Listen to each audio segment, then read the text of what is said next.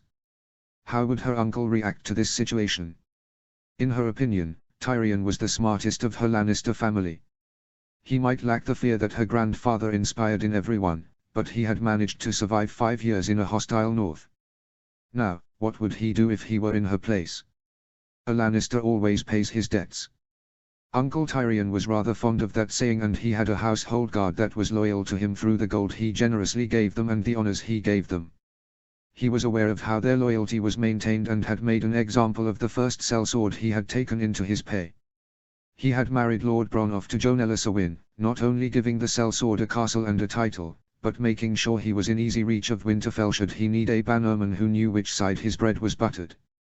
Castle Sawin was only a day's ride from Winterfell. Myrcella would have no problem trading off her name and her family's wealth. Tyrion would pay any promises she made. She would just need to find the weak link in Robb Stark's men. No easy feat, she was sure, considering his presence just a few hours out from Winterfell had gone undetected. It would be easy for her to become dejected at this realization, but her grandfather and uncle had both taught her that anyone could be bought with gold. The price just needed to be right. Lady Mormont. The greeting gained her attention and her eyes fell on the strangest woman she had ever seen, short and stocky with grey hair, and dressed in chainmail that had seen better days with a sword strapped around her wide hips. Myrcella had heard about the fierce women of Bear Island, her uncle Tyrion laughing about the reception he had first received from the youngest Mormont, Lyanna, who had scorned paying allegiance to a Lannister, proclaimed her loyalty was to House Stark and had refused to kneel to anyone other than Sansa. Myrcella had always thought that this Lyanna Mormont was lucky Lord Tywin Lannister had not been present, as Bear Island may well have found itself razed from the map if he had seen such an insult. However, Tyrion, whilst perfectly ruthless at times, had appreciated the defiance, proclaiming that he had never known when he was beaten, either. Her uncle was also intelligent enough to know that the North could not be punished any more for Robb Stark's kingship. The Mormonts had already lost one daughter at the Red Wedding and their lady had been missing for years. Instead, he had sought to tie the North closer to the Westerlands, and had betrothed Lyanna to Martin Lannister. Punishment enough, Myrcella suspected, for a proud she-bear. Your Grace, you asked for me. Mage Mormont replied. It was the first time she had seen Robb Stark addressed by his kingly title. With his uncle only using his given name, Myrcella had not been sure if he was still claiming to be king in the North. But her mother had always said the Starks were stupidly stubborn and never knew when they were beaten. This is Princess Myrcella, Lady Mormont. Grey Wind found her wandering the Wolfswood earlier. I would like to put her in your charge, Robb said, the emphasis on her title not lost on Myrcella. As far as she was concerned, the rumors about her birth had been put to bed and she did not appreciate the slur. Grey eyes as cold as the northern wastelands examined her and Myrcella shrunk into herself under the hostile gaze. I would be honored, Your Grace. If you would come with me, Your Highness, Lady Mormont said, a slight sneer on Myrcella's title which had her bristling. But she stepped forward, aware that antagonizing her captors at this moment in time would not be smart. She had to play the long game and see who she could potentially win to her side. Robb's blue eyes flashed to Myrcella for a moment, taking in the scar that ruined half her face and then up to her eyes. Keep her close, Mage, and rotate the guards regularly. If she is anything like her mother, then she will not be above using her beauty to gain her freedom.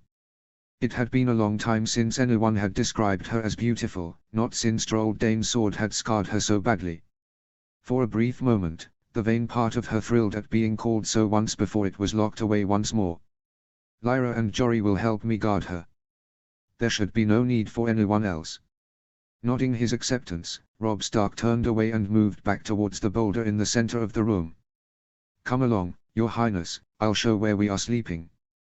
With one final glance at the man they had called the young wolf, Myrcella stepped in front of Lady Mormont. Why had she not remained in Winterfell today? Tyrion watched as the flames consumed the latest message from his father in King's Landing. For Tyrion, the biggest aspect in Winterfell's favor was how far it was from the seat of the Iron Throne. It meant ravens were the only way Tywin could exert pressure for him to get an heir on his Stark wife unless his father made the trek up the King's Road to Winterfell himself, which was not likely, not lest something truly dire happened. Settling back in the chair behind the desk in Lord Solar, Tyrion moved on to the next correspondence, which came east from the Carhold and gave him a headache of a different kind. The Karstarks and the Mardaelis remained locked in battle over the Bolton lands and had been for the past 3 years now, ever since Roose Bolton and his son and heir, Ramsay, had mysteriously died on a hunting trip, most of their men with them. Raiding wildlings had been the official explanation that Tyrion had given out, but the manner of their deaths had been too organized and precise for that to actually be the case. Lord Bolton's head along with his bastards had been cut off and placed on a spike facing Winterfell, in a message that could only be read one way. They had been executed for crimes against House Stark. Tyrion suspected Lord Mardaeli was behind the act. For all his obsequiousness, he was crafty enough to pull something like that off. He was also ambitious enough to want to claim the Dread Fort and the surrounding lands.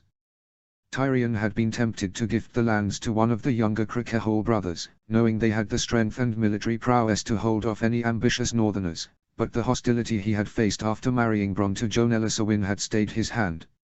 It would do no good to rile the North up even more. His presence was still only accepted because of his little wife and the destruction of the northern forces. The thought always made Tyrion a little bitter. He had rebuilt Winterfell, restoring the castle to its former glory after the Bolton bastard had burned it down. He had driven the Greyjoys out of the north, made sure the northerners hadn't starved during the cold winter that followed soon after, and had seen the land replanted when spring had come. But he was continually viewed as a stunted monster responsible for the downfall of House Stark, and the northern lords swore their allegiance with an obvious reluctance that had his anger boiling. He deserved respect from his uncouth vassals, but he knew he was only tolerated because of fear of his father. His sour thoughts were interrupted by a knock on the door. "Enter," he called. The tall figure of his wife came in, her usually serene countenance disturbed by a small frown. "My lady, how can I help?" "I am sorry to disturb you, my lord, but I thought you had told Myrcella that she was not to leave Winterfell today." Tyrion nodded and replied, "Yes, I said I could not spare the men to take her riding in the Wolf's Wood." "And you did not change your mind, my lord?" "Positive." "What is this about, Sansa?" The furrow between Sansa's brow deepened at this, and Tyrion could see that she was worried. She didn't often let her guard down, but it was down now. "Well, the Master of Horse came to tell me that Myrcella's horse was missing and that none of the stable boys have taken it out for exercise, or were aware that it had gone." Swallowing the annoyance that Alan had gone to Sansa rather than himself, Tyrion focused on the importance of the message. "And Alan has spoken with every stable hand?" Sansa nodded. "I also took the liberty of checking both the library and Myrcella's bedchamber, and she was not in either. The kitchens. I passed through them on my way into the keep. The others take the girl." Tyrion swore as he rose rapidly from the chair, ignoring the pain in his back that he got if he sat for too long. "She was in Dorne for too long and is as willful as any of the wenches that are bred down there." "You think she will have taken her horse out anyway?" Sansa asked. "I'd stake Casterly Rock on it." Sansa's hand rose to rest on the creamy skin just below the bottom of her throat, and Tyrion hated himself for following the action. But surely she would not ride into the Wolf's Wood unattended. "You might not, but Myrcella would," he replied grimly. The girl had come back from Dorne not only scarred but reluctant to accept curbs on her freedom. In King's Landing, she was forced to behave due to the overzealous presence of the Kingsguard and the stifling nature of the Red Keep, but it appeared that Winterfell had given her scope to slip her rein, and he knew who would get the blame if anything was to happen to her.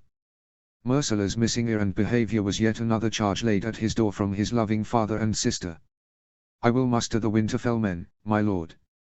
The Lannister guards will not be much use in the Wolf's Wood, unused to the terrain or the animals that hunt there." Tyrion could not stop the bitter smile that twisted his lips at Sansa's words. She was right, damn the girl.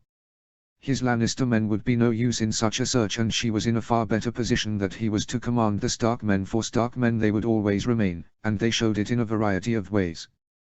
They would never come quite as rapidly for Tyrion as they would Sansa. Lady Sansa was the one who was knelt to first. The dishes placed on the tables every day always included at least one that had been a favorite for one Stark or another. Tyrion was used to the misty eyes his wife would get when she would eat of something that he knew her not to particularly like, but would explain that it had been Lord Eddard's favored meal. Sansa herself had grown into the beauty she had promised as a young girl, but she seemed incapable of seeing past his deformity and last name, no matter how many years passed. However, they had managed to develop a comfortable existence together, as long as he did not seek to come too close. At least she no longer feared him, but he could not help but wish for a warmer relationship. One where love was involved and he did not have to visit the brothel in Wintertown. He was sure his frequent visits to the horse were sniggered at behind his back. However, Sansa was a Stark and she would never ever forget that he was a Lannister. Just as this blasted castle would not forget that it had a lion rather than a direwolf flying above the great keep. They found the horse as they left Hunter's Gate and travelled across the brief moor that the King's Road cut across before the Wolf's Wood engulfed the land with its close-dwelling trees and almost airless atmosphere. For someone brought up overlooking the sunset sea, the enclosed environment was stifling. Tyrion hated the Wolf's Wood and would only venture in if necessary. He much preferred to ride westwards, along the rolling moors that surrounded Winterfell, and could, if you squinted, be reminiscent of the hills and mountains of the Westerlands. Casterly Rock should be mine, Tyrion thought bitterly, not for the first time. But instead, I'm forced to try and appease a hostile wasteland that suffers me only because they fear my name. Myrcilla's horse was located just inside the trees on the path that wound from Winterfell to Deepwood Motte. Tyrion cursed as he saw it, riderless and dead set on finding its stable. Alan dismounted, handing his reins to one of his underlings, before catching the bridle of Desert Sun and soothing the spooked horse. It was a sand steed, a gift from Doran Martell to Myrcilla, who remained in correspondence with her former hosts, despite the Sundet engagement and missing ear, and much to the consternation of her grandfather. Tyrion had his own ideas as to why the Martells remained so gracious to Myrcilla and, as much as he wanted to believe it was because of her charm and wit, he thought it had much more to do with keeping House Lannister on its toes. The horse had obviously thrown Myrcilla, dumping her somewhere in the vast expanse of the forest. The dangling water skin from the empty saddle showed just how unprepared his niece was to survive too long a time alone in the Wolf's Wood. "The snows will help in track where the horse came from," my Lord Alan said. Tyrion squinted out into the gloom of the Wolf's Wood. It was never what he would call bright in the north, colouring leaching out of the country by the often overcast sky, but it was particularly murky within the forest. Well, that's a start, at least. Standing up on his stirrups, Tyrion looked at the men around him, all dressed in the muted greys and browns that the Northmen preferred and said, "I want you to fan out. It is imperative that we find Princess Myrcilla as quickly as possible." Following the lead of the master of the horse, the men spread out in a long line and headed in a northeastwards direction, following the tracks made by Desert Sun. It was fully dark by the time Tyrion made it out of trees and espied the torches of Winterfell twinkling in the distance. His legs and back ached furiously but not as much as his head. They had found no sign of Myrcilla, the horse's tracks getting lost in the slushy snow near a stream and not being found due to the deepening twilight. Despite his desire to push on, to make the men search until he had Myrcilla safe with him, Tyrion had called a stop to the search when Alan had suggested that it was too dark to do any more. If anything, the men's concentration had gone, focusing less on the horse tracks and more on the increasing cries of the wolves that howled around them. It was a Wolf's Wood after all, and wolves had no reason to be too fond of lions these days, Tyrion thought, and he shuddered at the thought of just what might meet his niece in the coming night. Sansa was there to welcome the returning party in the dark of the courtyard with a handful of maids who handed the cold men mugs of hot mulled wine. It might be late summer in the north, but it was as cold as a winter in the Westerlands. The men sipped gratefully and raised their noses to the savory aromas that could be smelt across the castle from the great hall. "There is warm food in the hall," she called out, watching as the men slipped from their horses and handed them over to the stable boys too young to go out tracking, making their way in twos and threes across the vast stable yard and into the welcoming light and warmth of the great hall. Soon, only Tyrion was left, standing forlornly in the yard until Sansa came over, her hands holding a steaming mug. "I took the liberty of ordering a hot bath and food in your chambers, my lord," she said. He smiled at the courtesy that she always showed towards him, despite how much it must have eaten at her to see him sit in her father's place and sleep in her mother's room. "Thank you, my lady," he replied subdued. It was later, when Poderick put the cheese on the table and Tyrion could finally sit back, his feet on a small footstool that helped ease the pains in his lower back and upper thighs, when Sansa knocked on the door. "My lord," she called out, and he bade her to enter, dismissing Poderick at the same time. "I spoke to Alan in the great hall," Sansa said as she sat demurely in the chair on the other side of the hearth. Of course she would do her duty as Lady of Winterfell and sup with the men, Tyrion thought. It was something that he could never get used to. His father had brought his children up to keep a distance from the retainers that kept Casterly Rock running smoothly. The hall there was only used to feast important visitors when a strict rank could be maintained. Lord Tywine would sneer at the familiarity the Starks showed towards their retainers, where the master of the horse could sup with the Lady of Winterfell and it be thought a normal occurrence. "Oh," Tyrion said, folding his hands and waiting for Sansa to speak.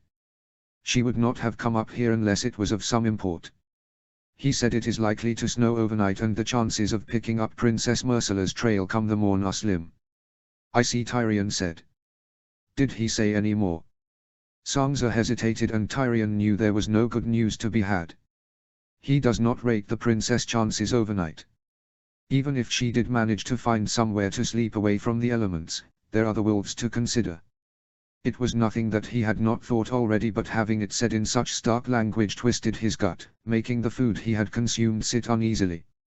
He leaned over to the side table, picking up the carafe of wine and pouring liberal amounts into the 2 glass goblets that Pod had left for that purpose. Did she smile at the thought of what might happen to Myrcilla? Tyrion thought as he handed Sansa a glass, before shaking his head and realizing that in the nasty thought he did his little wife a disservice. She might have no reason to love Lannisters, but she had never held a grudge against either Myrcilla or Tommen, recognizing them for the sweet children they were. Not that Myrcilla was a child anymore. At 16 she was a comely maid for all her scars. Cersei and Tywine might lament the loss of beauty, but for Tyrion it gave her character, showed that she was a survivor. A lioness who would not go down easily, which gave him some comfort as he thought about her stuck in a hostile environment far from home.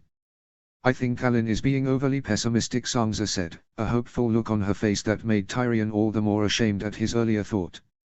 "Myrcilla is a resourceful girl," Sansa continued. "She would know to find shelter of some kind." "And the wolves?" Tyrion asked. An anxious frown puckered between Sansa's brows for a moment before she rallied once more. "There is no reason to suppose that she would be attacked. Besides, if she can light a fire then she can keep any potential predators away. My brothers once spent the night out in the Wolf's Wood. My lord father let them as long as they took Jory, much to my lady mother's chagrin. Robb came back the next morning crowing at how the fire they built in the mouth of the cave kept them safe." Her face fell as it would whenever she would speak of her family. Leaning forward, Tyrion clasped the hand that did not clutch at the wine goblet. "Thank you, Lady Sansa. You are very kind to give me hope." She gave him a rather forced smile and he pretended not to see the tears in her eyes. He knew how much she hated appearing weak in front of him. He looked away and into the fire, giving Sansa a chance to compose herself and to worry about just what may happen to his niece. The air puffed out of Robb's mouth, forming into misty tendrils that drifted upwards towards the tree canopy before they dissipated into the frosty air of the early morning. Grey wind shifted restlessly at his side and Robb could briefly smell the earthy tang of a young doe as his mind melded with that of his wolf. Soon Robb said to the large direwolf, knowing how hungry the beast was. There was a soft trill of a bird that Grey Wind answered with a brief howl, frightening a rabbit out of a nearby bush. A minute passed before the muted sound of horse hooves squelching through the mulchy undergrowth of the Wolf's Wood could be heard. "Your Grace," came the quiet call and Robb emerged from the thicket he had been concealed in. "Alan," he answered, giving one of his rare smiles to the man who lay hidden within the walls of Winterfell for him. Winterfell's master of the horse swung himself down and tethered his mount to a low branch that hung from the nearest tree. The horse bucked at the smell and sight of Grey Wind, so Robb sent his wolf off with a click of his fingers. Alan watched warily as the wolf padded silently into the trees. Clasping the other man's hand, Robb clapped him on the back.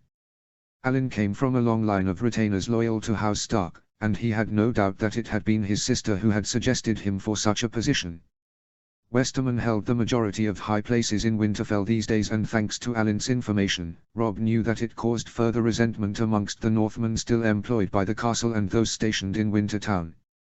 It had been a stroke of luck that had brought Alin to Robb. The Master of Horse had been using his tracking skills to try and ascertain just why so many Lannister guards kept disappearing.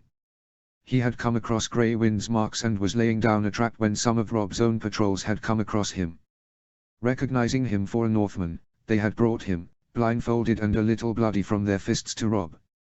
It had taken nothing for the man to transfer his allegiance, the tears streaming down his face when he saw that a true-born son of Eddard Stark lived. He had provided valuable information ever since, allowing Robb to move his plans forward by many turns of the moon. "You have the little princess, Your Grace?" Alin asked, an anxious furrow resting between his brows. Robb said, amused by the hasty question and the small sigh of relief that left Alin's mouth after his confirmation. "You are fond of her. She's a sweet little thing for all that she does not listen," Alin said, a fond smile on his face. "Rides a horse with tremendous skill. Willful is she. Enough to give that dwarf of an uncle grey hairs even before she rode off without an escort or his permission. That disobedience was a stroke of luck for me in any case." "How did you find her?" Robb grinned. "I didn't, Grey Wind did. He caught her scent and thought to treat himself to some tender flesh." Alin visibly shuddered at that. Once upon time, Robb might have worried about how others viewed Grey Wind and their bond, had worried himself about just what Grey Wind meant, but now he kept his wolf close and trusted its instincts. Grey Wind had not been wrong yet. "Lucky for the little princess, I was on hand," Robb said. Robb was aware that Grey Wind's ability to eat man flesh was disturbing for others. He generally did not dwell on it. His wolf had gone through too many battles for him to worry, and he always stayed far from Grey Wind's thoughts when the wolf hunted. Alin said uncomfortably. "What do you mean to do with her?" "Nothing just yet. The time is not right for me to make my move, but she had significant leverage, so I will not be letting her wander off unlike her uncle." "Is the garrison inside Winterfell ready?" "The men know to expect something. The ones that wear the grey of House Stark anyway.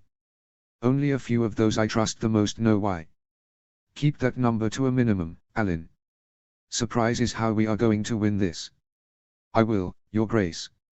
"And Sansa?" Robb asked, ignoring the lurch in his gut as he said his sister's name. A bright smile lit up Alin's face. "She does well, although she is worried about Princess Myrcella. She's a credit to Lord Eddard and your Lady Mother. She is a true lady of Winterfell." Pain lanced through him, and Robb tried not to think about the last time he had seen Sansa.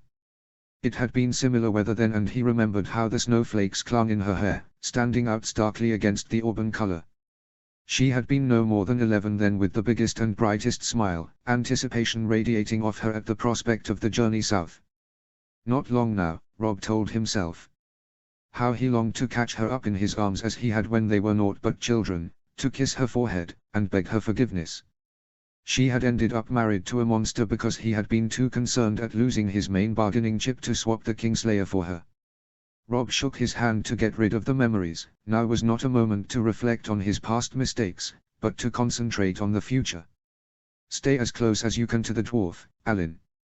Mull is posted in the Wintertown. If you need to get word to me, then go to him," Robb said, clapping Alin on the back. Your Grace. I'll keep my ear to the ground." Robb nodded his thanks as Alin untied his horse and vaulted back up into the saddle, disappearing into the trees in the direction of Winterfell. Robb remained where he was for a few minutes, wary of any potential dangers, even if he had no doubts about Alin's loyalty.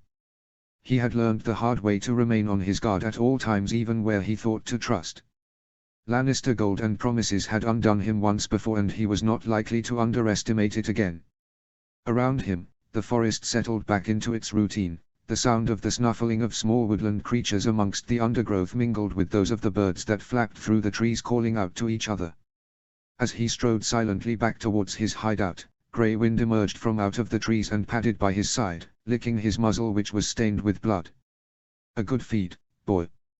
Robb asked with an affectionate pat on his wolf's head. The camp was stirring when he returned. His uncle had taken up his usual post on guard.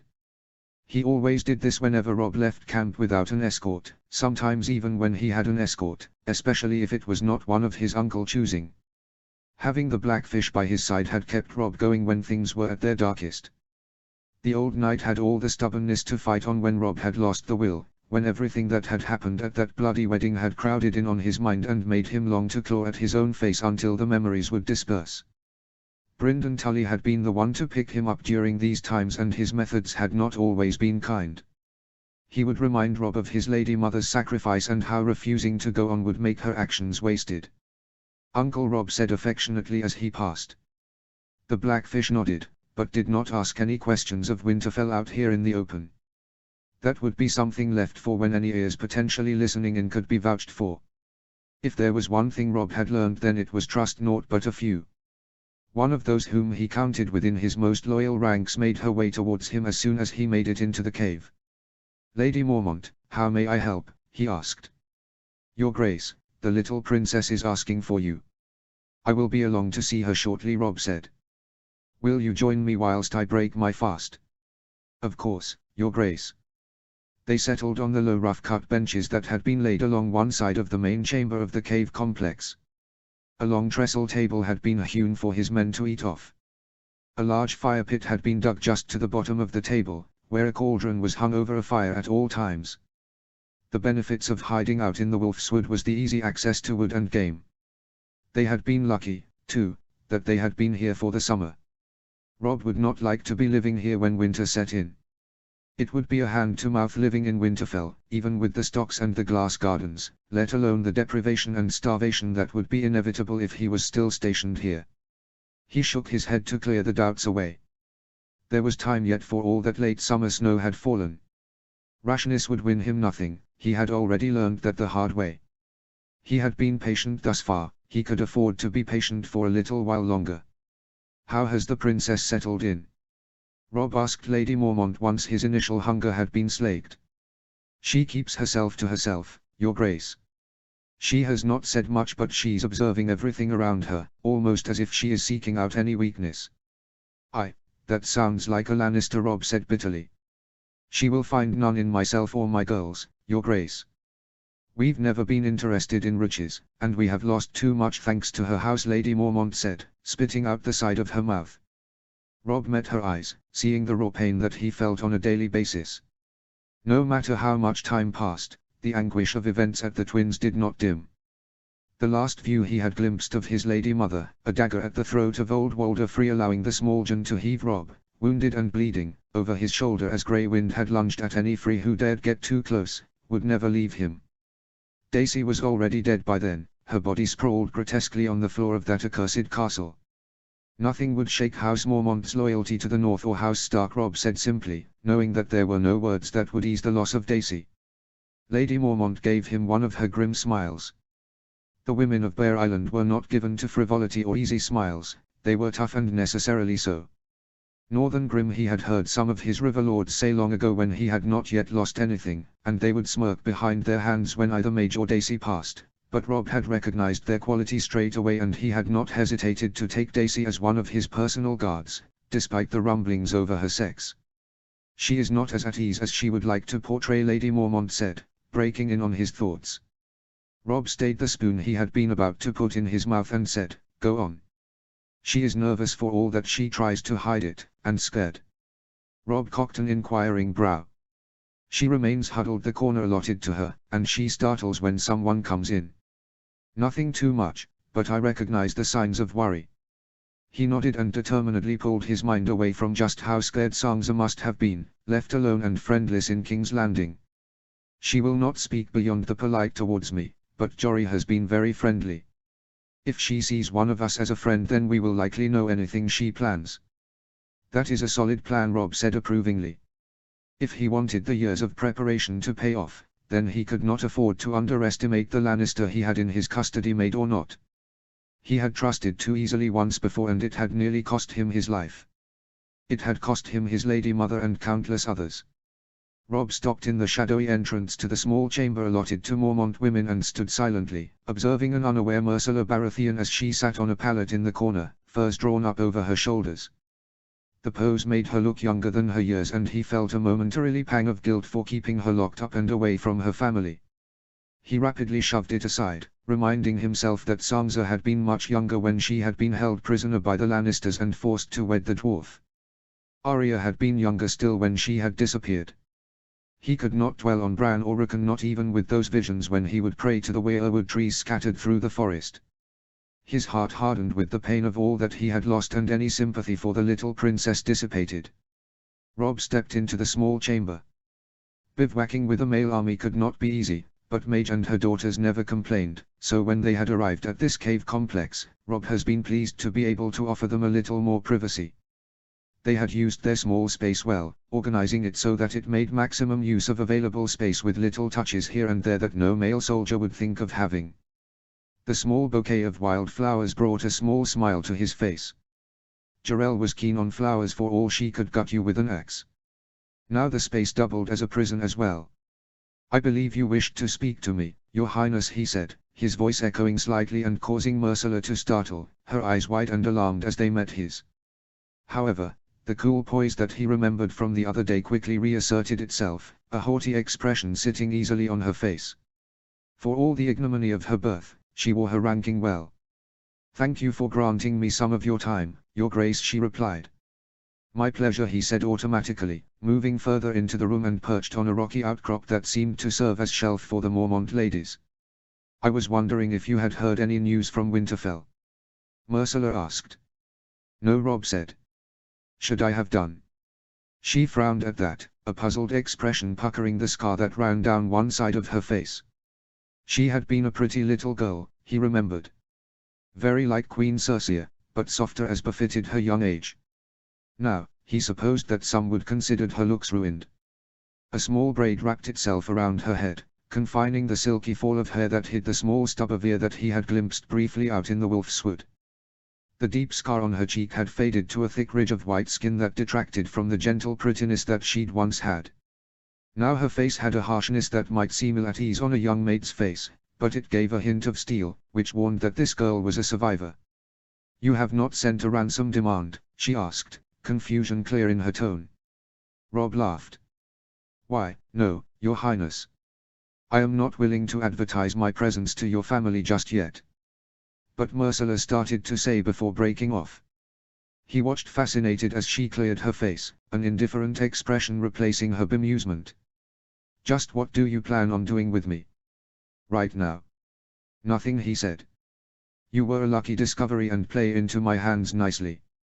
If everything goes according to plan, then you will give me extra leverage." "Leverage," she whispered to herself before looking up at him. "And what exactly are your plans?" He smiled sardonically.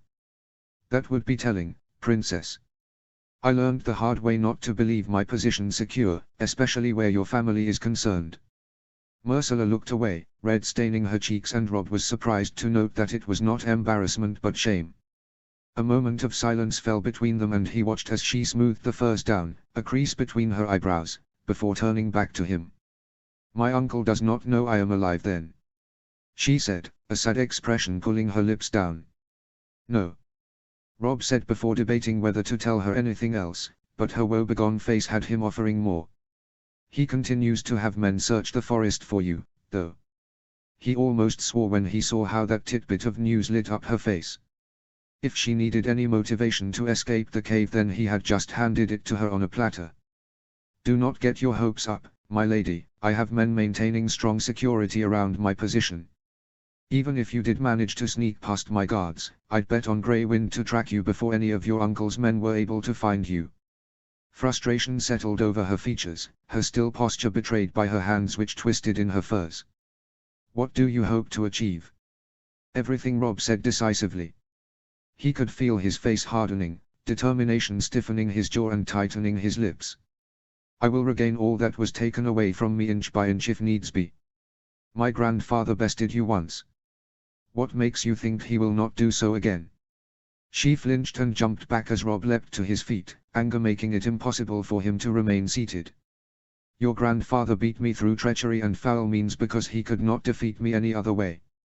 He could only get the better of a green boy of 5 and 10 through underhand means and massacre, so what makes you think he can best a hardened man of 3 and 20, who has learned never to take any position for granted? The little Lannister princess visibly gulped, uneasy in the face of his anger, but even through his rage, he admired how she straightened her spine and tilted her chin defiantly. My grandfather has never lost.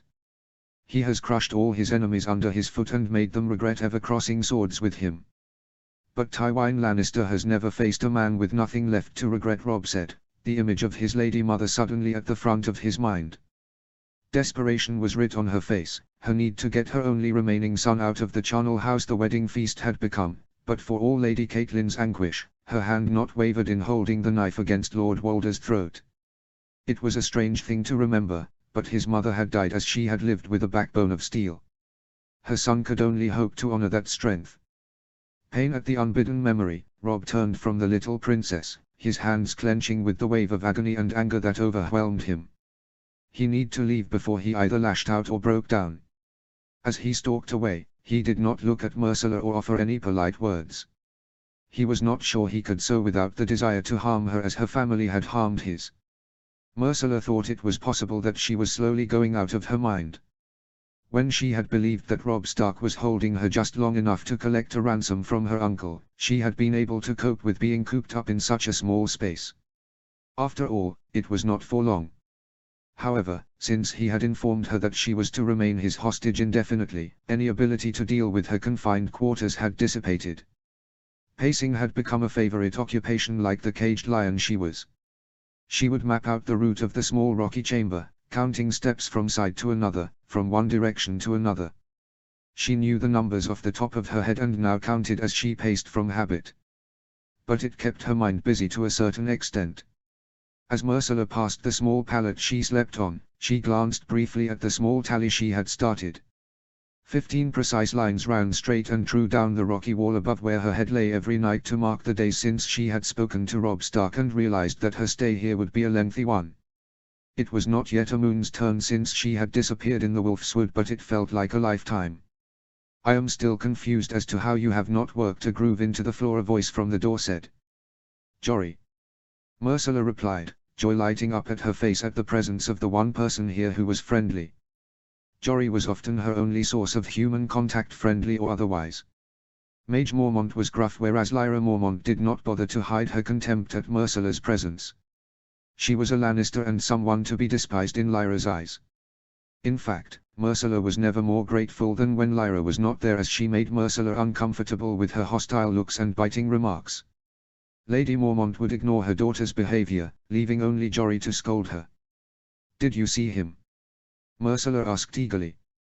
Jory nodded but bit her lip, her downcast expression needing no words. He refused, she said despondently. I said you probably had a tricky plan in that Lannister head of yours. It took Myrcella a moment to tamp down the bitter bile that rose at the remark. As if it were only Lannisters who did bad things and could not be trusted. Her grandfather could never have planned the Red Wedding without the help of Walder Free and Roose Bolton, but that seemed to have been lost on Robb Stark. I'm sorry, Jory said, coming over and placing a comforting hand on Myrcella's shoulder. I really did try. Somehow Myrcella managed to summon a smile she did not feel. I have no doubts that you did your best. It was a silly thing to ask, really. The small rocky chamber felt even more like a prison than it had before as she looked around, her heart sinking at dim light that was cast by the torch that burned in the wall. The air smelled musty and a little damp, and there was always a chill on Myrcella's skin. It was impossible to get warm in this place. A fire was only lit in the main cave chamber. The small chambers that sprouted off the back of the cave system were too small, with not enough air to feed a fire and sustain people. She had desperately hoped to get to walk outside, to feel the sun, weak as it was here in the north, on her skin.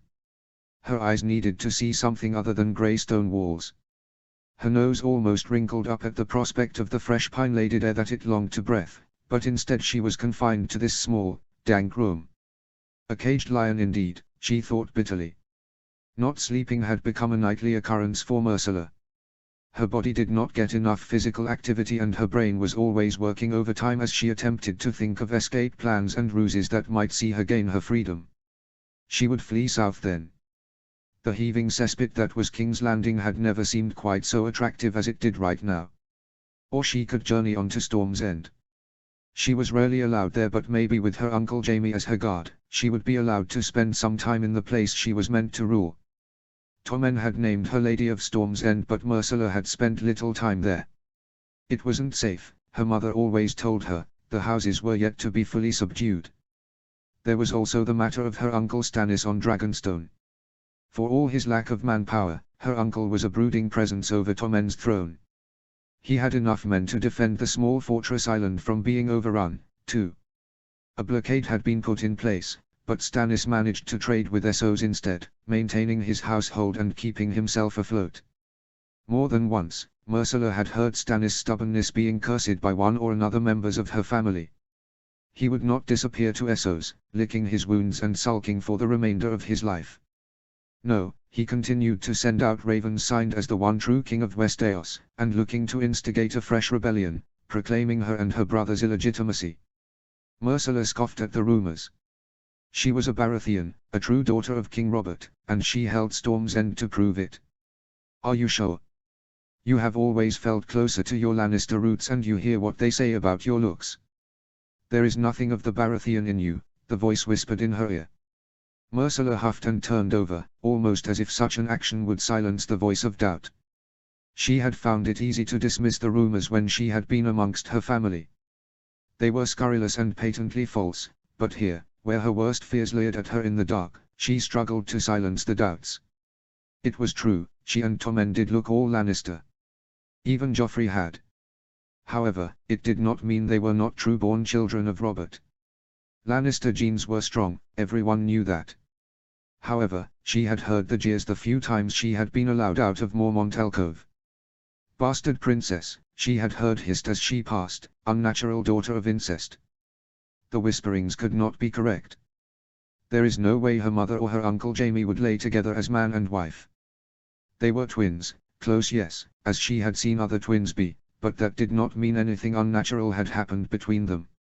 Myrcella got to her feet, unable to stand the doubts that crowded her mind any longer. She looked wildly around the small chamber. Mage was on watch tonight, which left Lyra and Jory sleeping on the pallet they shared, arms entwined to share body heat. Lying over a boulder was Jory's cloak, a thick warm bearskin with a large hood that kept her friend's face in shadow. A thought ran through her head. She could fool the guard that was ever present outside her chamber if she wore that. Jory was a tad taller than Myrcella, but nothing that would be noticeable if she borrowed the cloak. A small part of her wondered if she could repay the other girl's kindness with this deceit, but she dismissed the guilt quickly. It is not as if she was fleeing, she just wanted some air. But you could. If you remain undetected and make it out of the cave, you could go. The idea was tempting until she remembered that she had no supplies, it was the middle of the night, and she would be fleeing into the danger that was the Wolf's Wood with nothing to sustain herself. There was also Grey Wind to think of. The wolf would find her. No, it was better to stick to getting some fresh air and coming back. Besides, you could always take the cloak again another night. A night when you have prepared yourself for a flight back to Winterfell and safety. A smile crept across her features. If this went well, then this could be her way out. A chance to thwart Robb Stark and make it back to her family. Her heart sped up at the idea, making her extra sensitive to everything around her as she crept through the darkened main cave on her way to the outside. As she made it to the mouth of the cave, the smell of the forest was the first thing that hit her after her prolonged captivity. It was crisp and fresh in a way the damp moldy smell of the caves could never be. Myrcella took a deep breath and filled her lungs with the cold air, feeling as if she were driving away the dank depression of the past days. Creeping forward, she peeped out of the cave, the blood pounding in her ears as she tiptoed further out. When she made it to the first trees without being challenged by the watch she could see dotted here and there with torches, she let out a sigh of relief. Leaning back against a tree, she grinned crazily up at the night sky she could see in patches through the canopy. Mayhaps this would not be difficult after all. Going somewhere, Your Highness. She spun, tripped on a tree root, and grabbed onto the rough bark to steady herself. A shadow moved forward, but she did not need to see the russet hair or the startling blue eyes to know who it was who had followed her. Just getting some fresh air, Your Grace, she said, cursing the breathlessness of her words. His arm stretched forward and tugged down the hood that covered her distinctive hair. It was a good plan, I will give you that. There was no way in seven hells Myrcella was going to admit that the thought of escaping had occurred to her. She would not put it past this man to clap her in chains if she did. I am not sure of what it is you imply. Of course you don't, he said, the sarcasm withering. Myrcella folded her arms defensively. If you are implying that I was trying to escape, then you must think me little more than an idiot. It's pitch black, I have no food or supplies, and am deep in a forest of which I have no knowledge. I may desire to leave here, but I do not desire it more than death. Her eyes caught the twitch of his lips and she huffed. I am so pleased that I amuse you, Your Grace. He spread his arms out wide, a smile definitely present on his face now. How am I meant to take this adventure of yours other than an attempt to escape? For what it is, a desperate attempt to breathe some fresh air. I am not used to being cooped up in a small cave for weeks on end. Ah, so your request via Jorel Mormont was an actual appeal and not some stratagem, he stated. Believe it or not, yes. I need some activity. He regarded her for several uncomfortable moments, almost as if letting the silence drag on would somehow reveal any lies she may be concealing. Behind him, the large shadow of his direwolf paced to and fro, its tail swishing agitatedly. Myrcella vaguely remembered some of the rumors of the Red Wedding that had traveled down to Dawn. They had spoken of Robb Stark turning into a wolf and massacring guests, of having to be killed to protect the remainder of the people in the hole at the Twins. Back in sunny warm Dawn, she had scoffed at the rumors, dismissing them easily as she remembered the boy who had been kind to her back at Winterfell. But here, in the cold and forbidding north, she thought back on them and had to suppress a shiver. Could Robb Stark turn himself into a wolf? Or had the rumors been an exaggeration of the bond he shared with the beast that roamed at his side?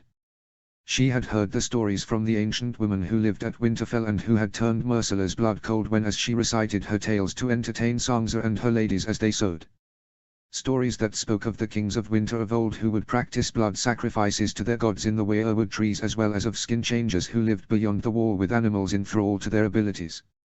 Is this the kind of bond that the Stark in front of her shared with his wolf? Almost as if he read her mind, Grey Wind turned his yellow eyes on Myrcella and she flinched back into her cloak at the way Wolf's gaze pierced through her. Very well, Robb said, startling Myrcella. I accede to your request. She dragged her eyes away from the hypnotic stare of the wolf and back to his master's face. My request, she asked. Myrcella stared astonished as he laughed. Have you forgotten what you wanted so badly you stole Jorel Mormont's cloak and snuck out here? The color flooded into her cheeks as she silently cursed the unsettling effect the direwolf had on her, scattering her wits and making her slow. Of course, she said, her voice stiff with embarrassment. My thanks, Your Grace. He nodded and held his arm out. May I escort you back to your chambers? Against her will, she smiled in amusement. My chambers, she said. Why, how appealing you make my prison sound.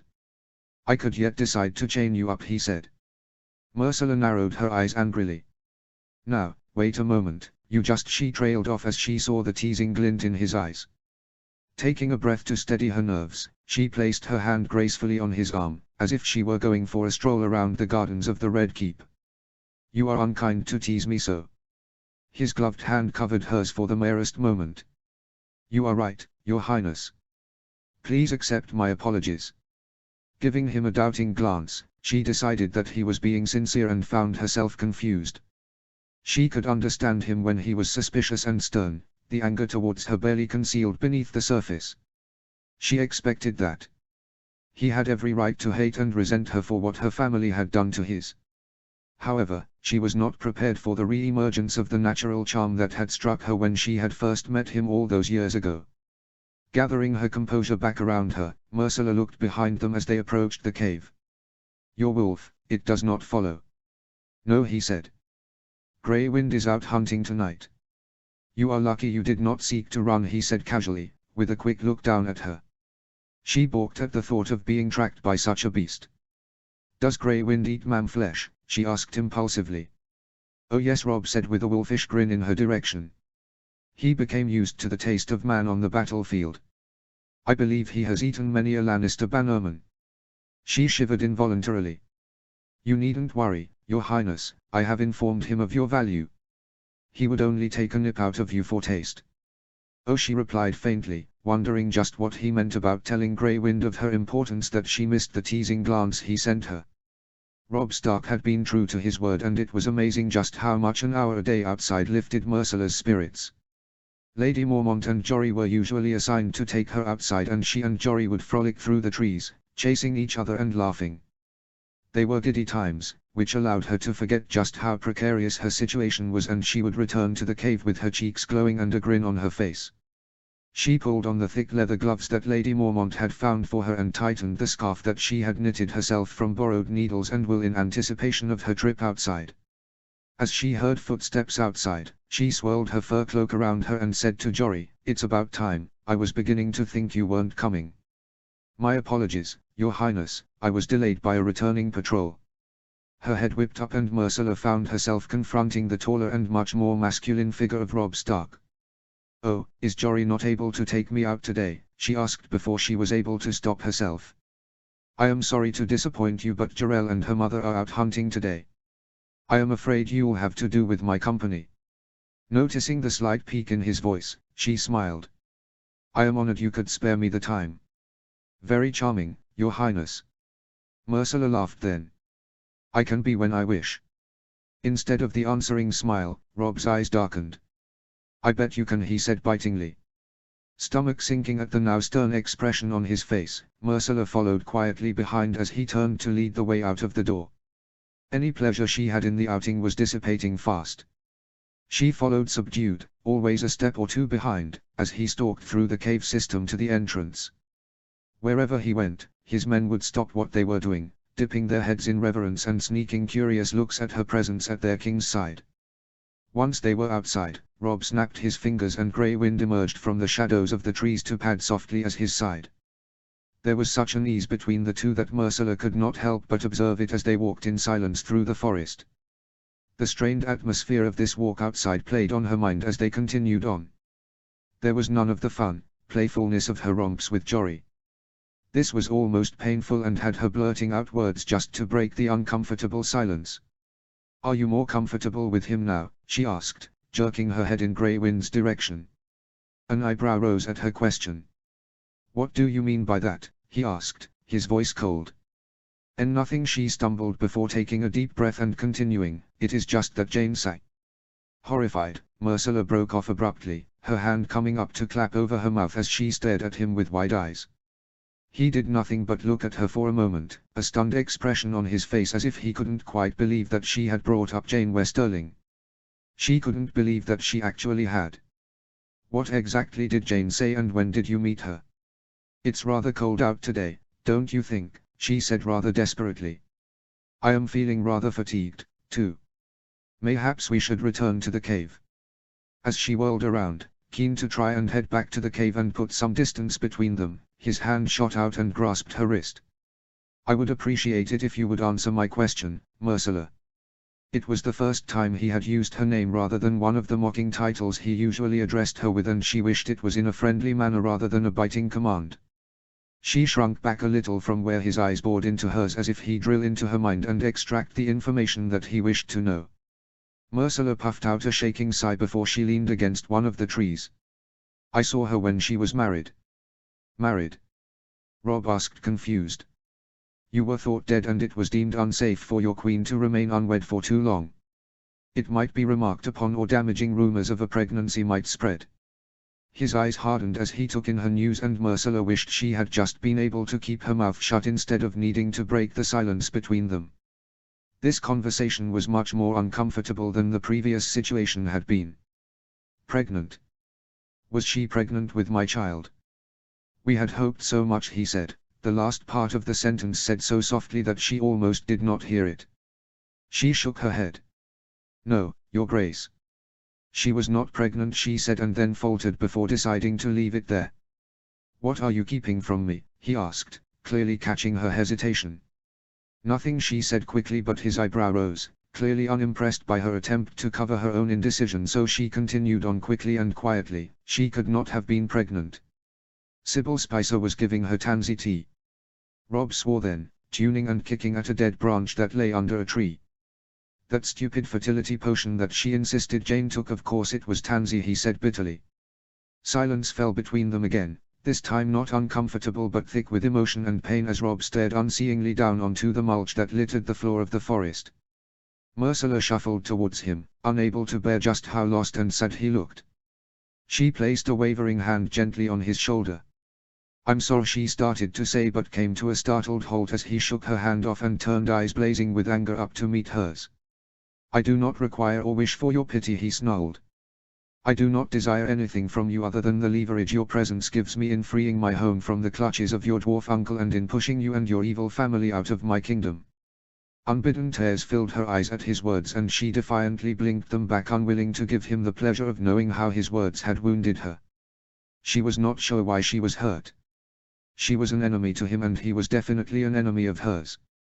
Mayhaps it was the gentle teasing he had deployed against her last time they had interacted. The fact that he had allowed her to walk outside in the fresh air once a day since then.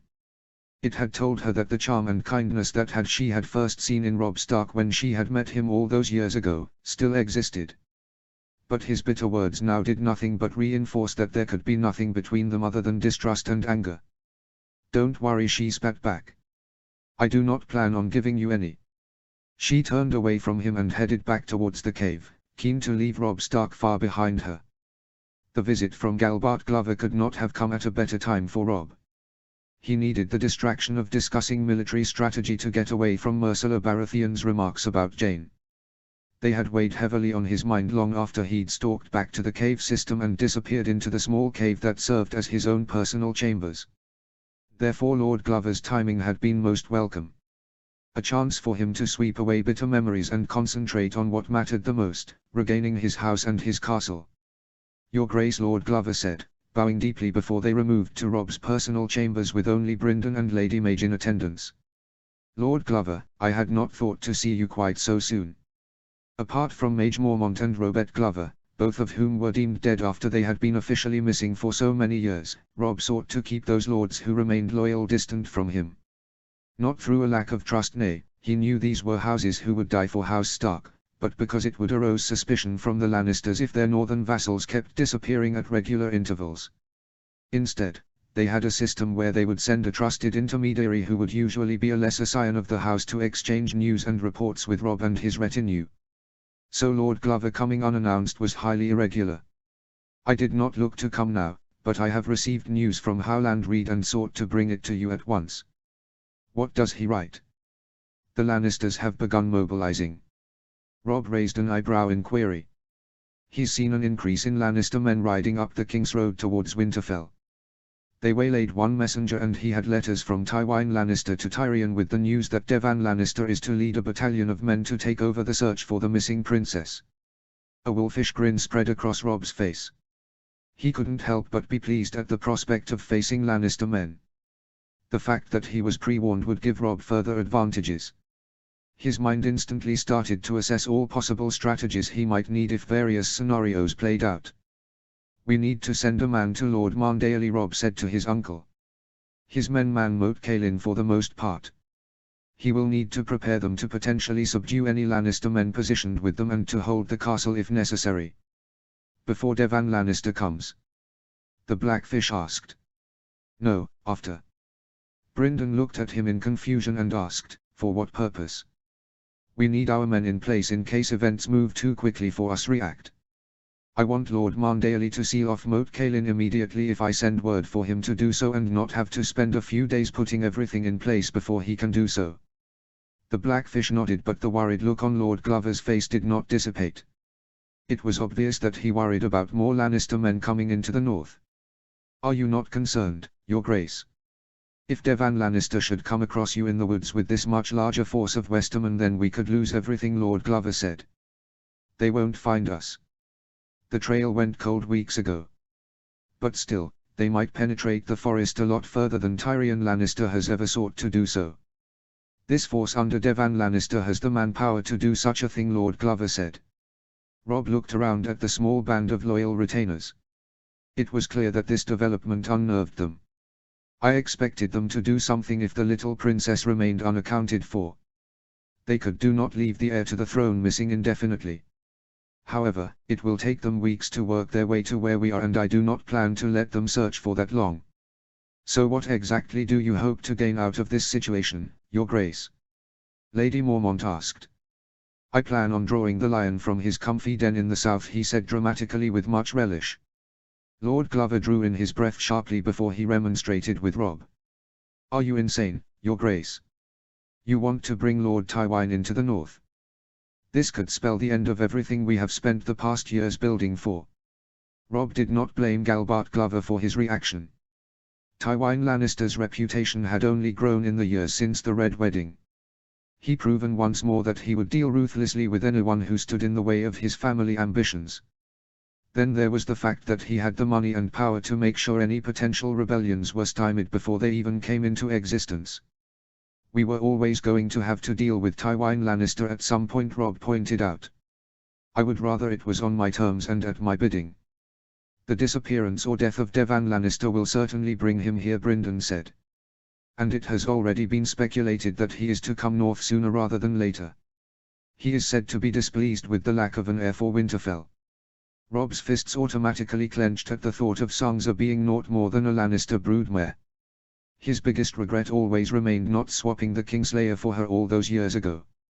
However, he had been young and afraid of losing a key asset for a mere female relative. He had lost Jaime Lannister anyway to his mother, who had always known the importance of family and had wanted nothing more than to have her girls back. And bringing him to the north now serves what purpose? Lord Glover asked. It gives us the opportunity to negotiate from a strengthened position. The capture of the princess changed my plans. Before, I had aimed to close off Moat Cailin and make it impossible for Lord Tywine to move an army up here to oust me from power. I would also have had Tyrion Lannister as a hostage. Had events played out in this order, then I would have been relying on the strength of Moat Cailin to keep the anger of the Old Lion in check, as it has always kept the north safe. However, there were several drawbacks to that plan. Drawbacks? Lord Glover said. If you hold Moat Cailin, then no one can take the north from the south. I held Moat Cailin once before but still managed to lose the north, Robb said. And Lord Tywine is the kind of man who would have noted this precedent. There is every chance that if I closed Moat Cailin off, then he could follow Theon Greyjoy's example and invade from the Stony Shore. He has the gold and the power to strike a deal with the Ironborn to pass peacefully past the Iron Isles. However, Myrcella falling into my hands has been most opportune. She is a bigger asset than a despised and deformed second son. Now, I hold a much stronger hand, and events are playing out that could place yet another Lannister into my grasp. But bringing Lord Tywine here could ruin all of that, Your Grace. No doubt he will bring yet more Westermen with him, Mage Mormont said reasonably. If I didn't have men already stationed inside Winterfell, I would be more worried, Robb said. However, I do, and this gives me a bigger advantage than any number of Lannister men can. If I take the castle as planned but with Lord Tywine inside, then we can guarantee the return of the North to the Starks and its secession from the other 6 kingdoms without any Lannister reprisals. The bastard on the Iron Throne would sign away the North without hesitation if it meant getting his grandfather back. Silence greeted his plan, but Robb was not concerned. He had spent hours over the past few days going through every ramification, and he knew that drawing Tywine Lannister to Winterfell was sound. As sound as it was ever going to get anyway. There was always going to be a certain amount of risk attached to however he regained Winterfell and his land. The North had lost a lot of men during the Red Wedding, and many lords and heirs had languished in southern gulls for years until it was deemed that any danger of rebellion had passed. Robb had waited this out, biding his time patiently and putting stratagems in place, and he knew that this latest one was good. It's a gamble, Your Grace, Lord Glover said once he'd taken time to mull it over. It's all a gamble, Lord Glover, Robb replied. Galbart Glover scratched his chin and said, "Aye, you are right in that, Your Grace. Would it not be best to take Lord Tywine's head?" Lady Mormont asked. "Send a message that no one is mightier than the North. There is nothing I desire more, if not for my lady mother and your gallant Daisy, Mage, but I trust in Lord Tywine to uphold his word a lot more than I trust Cersei Lannister to do so.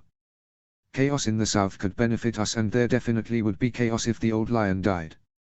The Queen Mother and the Tyrells would most likely bicker over the boy on the throne, and that could play into our hands," the Blackfish said.